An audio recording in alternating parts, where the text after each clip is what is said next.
So I remember being that trainer and there's what I notice across the board with trainers is this desire to help and this desire to grow and this, we fall in love with the process. And, when we interviewed Michael Ellis, he talked a lot about, this is a generation of instant gratification and, people just want results. And if you're result oriented in this business, you're not going to be in this business too long.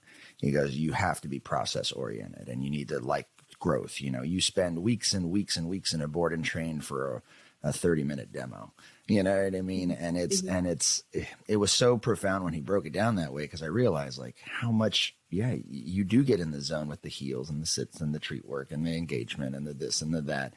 And you kind of forget that, dogs will be in board and train for a month and I'll be like, it's a month already? Whoa. Like time freaking flies, man. So it's really nice. It's really nice to hear, we hear that echoed, that story. I had a dog, but I had a good dog, but, then I needed to find a trainer. So it was really great. Let's, so going back to that early stage, do you mind sharing with us who the trainers were that you worked with in Wisconsin? Yeah. So one lady, I honestly don't see any social media or anything at this point. I think she was kind of like an owner turned trainer. So then she ended up having a at-home daycare, but I don't even want to say daycare because it was not like it was like 10 dogs max. She very much, was interested in like the pack work, and that really, really helped him. So she's not even someone that you would be able to find. But then I also connected a lot with Jeremy Majors from Majors Academy. He's out of Green Bay, Wisconsin. Cool. I've done a lot of Jeff Gelman seminars. I did T3. So nice. We got to talk about that. Yeah. So I'm a T3 grad. One trainer that I definitely found the most value from a work perspective is Josh over at Julie's Canine Academy.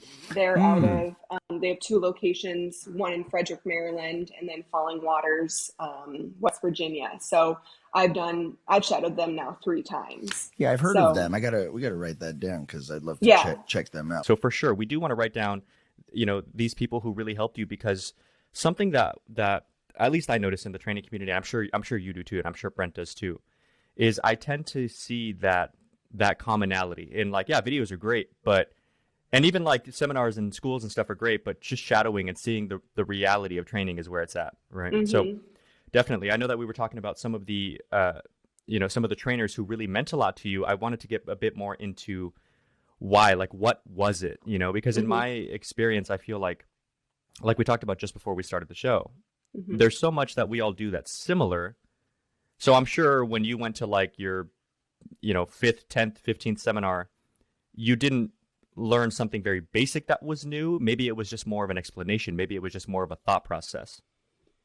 Yeah, I'll actually say that the trainers that have impacted me and continue to be inspiring to me have definitely transformed from what I found originally. So that's why I say, like, I wanted to be the trainer that I didn't feel I had. And that's not to diss anyone that, was along our path along the way, because of course they've been a part of our journey. But I find more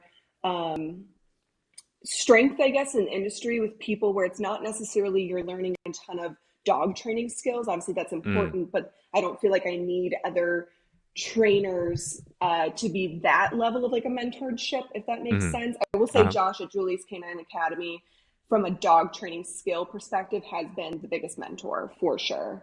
Okay. He's helped me with my own dog. I was just too close to the situation, and I'm like, hey, I just need to know, like, what else can I do to bring him to the next level? So I actually drove him out there, and I'm like, let's see what I might be missing, because you have a really trained dog, but the owner's too close to the situation. Course. Right, in that aspect, I was the owner. I wasn't even the trainer, because it's my own dog. Of course. Right. But the trainers that really inspire me and continue to empower me today are Bethany from Walking Dog Training. She's one of my best friends. We visit each other twice a year now. We met through T3. We met through Instagram, I guess I should say. But we met in person when we both went to that seminar program. And then there's just a lot of people where it's like, you're finding value in other ways of growing some sort, like what that feels like a community. That's where I'm finding really the sweet spot is for me is, you know, I've been to a Michael Ellis seminar, brilliant. Like his training's unbelievable. And I brought training value out of that for sure. But then it's like, you know, how can we also work together to build a community of really helping the owners? And that's where I focus a little bit more on is not, I want to connect with a bunch of trainers to figure out, well, what are they doing? What am I not doing? What, you know, obviously we can all learn things from each other. And that's where I definitely want to do more shadow programs. But it's the people that I'm feeling like, even from our social media content that we're putting forward, that really inspire me. Okay. Yeah. I've met a lot of trainers that have done T3. What'd you think about T3? I mean, I felt like, I think about it and I'm like, would I maybe do it today? I don't know, but I think back to, I'm like, of course I would, because I got tons of value from it. I met some of the greatest people I've ever met from it, and it helps you get out of your comfort zone. Like, I think that that's where most people get stuck, is like afraid to fail. It was kind of that extra little push where I was already planning to leave my, you know, current position, but I left a very cushy, like comfortable position, where it's like, this is easy from a standpoint of like a salary, benefits, right? Right. It's not a risk. Flexibility. Right. Yeah, it's not risky at all. But then I'm like, I have no passion for it anymore. I still enjoyed the people and I loved who I worked with. But I'm like, this is where, you know, I feel like I can, you know, really bring value. So are we talking about the cheese company? Yes. So okay. From when I left there to doing Canine full time, it was about 3 months after T3 that I quit. So, you know, creating those relationships and having that business focus was definitely something that kind of gave me that extra nudge I needed to believe in myself. Okay. Yeah, I bring that up because everybody that I've met that had gone through T3, they all enjoyed it. Like I haven't heard a single negative thing about it, but everybody without fail talks about how much they really got the most value out of the business side of it. Learning how to price yourself, learning how to not undercut yourself, learning how to like structure a company and all that good stuff. And I do find that interesting because I think that does lend itself to being able to build that community. Because of course, if you're undercutting yourself, then you just never really get to grow, and then you never really get comfortable enough to build that community. Yeah, I think there's so much fear around, like, am I just going to be another like person that thinks they're a dog trainer, and another person that other people call an Instagram star dog trainer. I'll get that sometimes from people, which is always funny. But I'm like, come to my shadow program. You're Right. like that, and I'm a good dog trainer. Watch my work, and then or I don't see you posting any videos of your work. Well, what's bad about being an Instagram, like, you know, this doesn't mean you're not also that, right? Like you could be an Instagram star and a good dog trainer. Right. Yeah, definitely. Yeah, true. So, so I think it was just one of those things that, for me, definitely gave me that extra little, like, all right, like, you can do this. And I kind of look back at it too, because it was really only, I went in 2018, and I remember I was there, I had 300 followers. Like, I started from nothing, and I'm just like, okay, like, I'll, you know, continue to be consistent every single day. And that's truly what I think has been why I'm successful, is not because, and it's the same thing with dogs, it's not a quick fix. Like, I'm not going to pay for followers. I'm not going to, you know, do any of these things where it's like, I just want people to be following me. I really am like, I'm going to show up every day as myself. I'm going to bring valuable content, even if right now the value I'm bringing is something that's only going to help 2 people, or only 2 people are going to see. And I'm going to do it every day. So in a sense, interesting, you know, in a sense, then you are an Instagram star. And I don't mean that in a bad way. I mean that in the sense of like, I think a lot of the big dog trainers today just had the foresight to just make content. And I love bringing up people like Sean, you know, a lot of the T3 people, because, you know, you look at the huge trainers like Tommy Davis and stuff like that, and the production quality is amazing, right? Or like Zach George's production quality is amazing. But then I watched, you know, TGD stuff like years ago when I was learning e-collar stuff, you know, and the quality sucked, like really bad, but the content was so good. And I found that I didn't care. you know? Yep. Like he would pause a video right in the middle just to put like text of something that they like forgot to mention, you know? And the audio, the wind and all that stuff, but it didn't matter. The content was too good. And I think that I bring that up because someone who started an Instagram, like now your content looks to me very like put together in a good way, you know, like the lighting, you know, all the things that people don't realize, but they do think about when they're deciding whether or not to make content, the new trainers, you know, stuff that kind of subconsciously like freaks them out.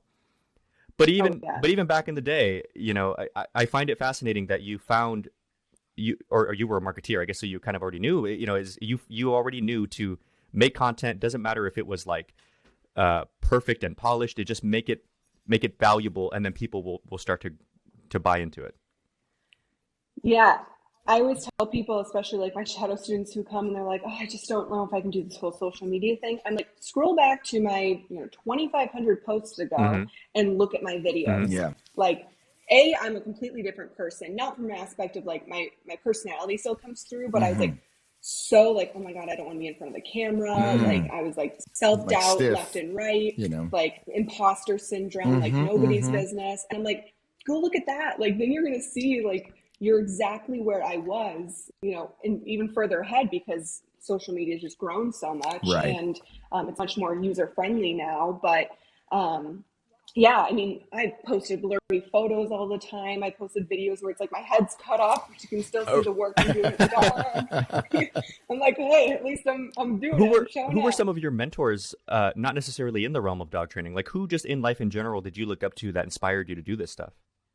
Well, it's probably going to sound cliche, but has nothing to do with dog training at all, but definitely my parents, just from an aspect of, you know, my dad's always been very, very business driven, business minded, but always very safely. So he was always like presidents and CEOs of companies, but never his own, and never like, he always wanted to like take that leap and run his own business or, you know, start his own business, but he never did. And not that he, now he's 68, so he's probably not going to start from square one. But so when I told them like I was going to quit a really cushy like position, I was kind of nervous. Like I know they always have, like my mom's my number one fan. That didn't make me nervous at all. She's going to support me even if I am, you know, say that I'm going to quit doing what I'm doing right now. She's like, whatever you think. But I thought my dad was going to be like, oh, Kate, you know, like, did you look at the analysis of this risk? Did you think this through? Yeah. Yeah, and he was immediately like, I'm so proud of you. Like, I wish that's awesome. Yeah, he's like, I wish I, you know, did that at your age. And he's like, I knew you'd be that, you know, he's like, you've always been my little entrepreneur and stuff. So they've always been, huge in just like supporting, but never being an enabling. So I think back when I always like kind of thought like, well, why don't you just hand me stuff? Like, why don't you just give me? Like, you know, when you're 12, you're like, I want you to buy me this. And even back then, like when I was 14, I had a job. Like if I want things, I'm going to work for it. Even though my parents could give it to me, it was like, no, we work very hard for what we get, what we want out of life. And that's one of the biggest, you know, life lessons that I've ever had because now I get it. I'm like, now as an adult, I'm like, you do have to work really, really hard. It doesn't just come overnight. Just like dog training. So that's do you have siblings? Yes, I have one older sister. So you're the baby. I'm the baby. Yep, I'm the baby. Yeah, that's awesome. So especially you were like, can I have that? Yeah, can you give me that? My sister had a cell phone. I should be getting a cell phone. Yeah, like you're like, I'm 12, but give me a cell phone. Yeah. Oh man. I tell McKenna, poor thing, when we have kids, she's going to be screwed because it's hard to deny a little kid when they speak to you in Spanish because it's not like it's not like mom, please. It's like they lean on your head like this and they go, ándale, ama. Ándale, mami. It just sounds so much And she was like, I'm going to die. And I was like, yeah, no. I'm going to be like, nope, Gaita, go away. Yeah, shut up. Yeah. That was definitely my mom. Mom. And she's like, okay. Just don't tell your father. Yeah, no, that's awesome.